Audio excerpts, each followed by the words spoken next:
पेनच्या गणेश मूर्ती 20 ते 30% महागल्या. युद्ध, महागाई आणि पुराचा तिहेरी फटका.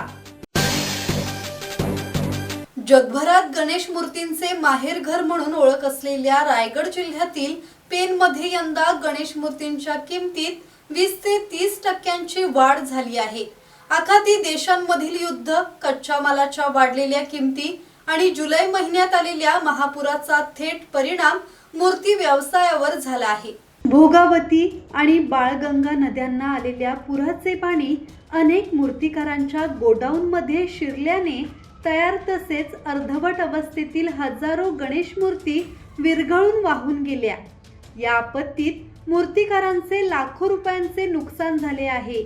याशिवाय माती, पीओपी, रंग आणि वाहतुकीच्या खर्चात झालेल्या वाढीमुळे उत्पादन खर्चही मोठ्या प्रमाणात वाढला आहे. परिणामी 1 फुटापासून 10 फुटापर्यंतच्या सर्वच गणेश मूर्तींच्या किमतीत वाढ झाली आहे. वाढलेल्या दरांमुळे मूर्तिकारांसह ग्राहकांनाही आर्थिक भार सहन करावा लागत असून यंदाचा गणेश उत्सव महागाईच्या छायेत साजरा होणार असल्याचे चित्र आहे. सांगू इच्छितो की हा जो व्यवसाय आहे हा 365 दिवस चालणारा व्यवसाय आहे. तरी पण ह्या व्यवसायाचा एक गणपतीला 2 महिने असताना एक सीझन लागतो. तेव्हा जर तुम्ही बघत असाल पेनमध्ये तर आमच्याकडे ही पीओपी यायची. ही तुम्ही जर बघत असाल ही पीओपी होती. हिची तेव्हा कॉस्ट होती 200 रुपये पर बॅग आणि आज हिची कॉस्ट आहे 225 किंवा 230 रुपये. याला कारण काय आहे की येत्या काळामध्ये 10 रुपयांनी डिझेल वाढलेलं आहे, पहिली गोष्ट. दुसरी गोष्ट, कमीत कमी 2 ते 3 हजार मिलोवरून आमची गाडी येते. जेव्हा ती गाडी येते तेव्हा ड्रायव्हरला टार्गेट दिला असतो 4 ते 5 दिवसामध्ये महाराष्ट्रात इथं पोचायचा असतो, तर गाडी टायमावर पोचत नाही. त्याच्या कारणामुळे ड्रायव्हर लोकसुद्धा भाडे आमच्याकडून जास्त आकारतात. आता जर तुम्ही बघत असाल तर फेब्रुवारी, मार्च, एप्रिलमध्ये भाडा होता पर टन 2200 रुपये. आजचा भाडा आहे पर टन 2900 रुपये. म्हणजे 500 ते 600 रुपये पर टनात फरक पडला आहे. आणि आता गाडी आमची येते इथे 40 टनाची. जर तुम्ही 500 रुपयांनी जरी बघितलं तर 20,000 रुपये पर 40 टनावर आम्हाला खर्च बसलेला आहे.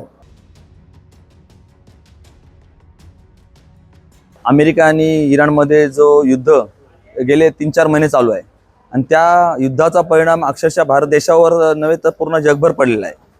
या युद्धामुळे इंधनाच्या प्रमाणामध्ये जवळजवळ 20-30% वाढ झालेली आहे आणि आपला येणारा रॉ मटेरियल हा देशातील कानाकोपऱ्यातून येतो. त्यामुळे प्रत्येक पीओपी असो किंवा शाडू माती असो किंवा लागणारा नारळाचा काथा, या प्रत्येक याच्यावरती जवळजवळ प्रति टनामागं 200-300 रुपयाची वाढ झालेली आहे. आणि ही वाढ झाल्यामुळं साहजिकच गणपतीच्या मूर्तीमध्ये 15-20% वाढ झालेली आहे.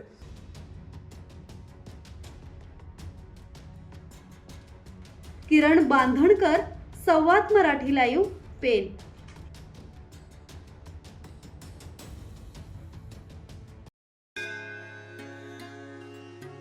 श्री गणपती संस्थान महड, तालुका खालापूर, जिल्हा रायगड.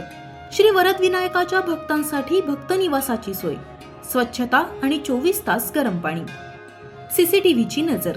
आगाऊ नोंदणीसाठी संपर्क करा 02192 26 69 12 72 76 47 38 54.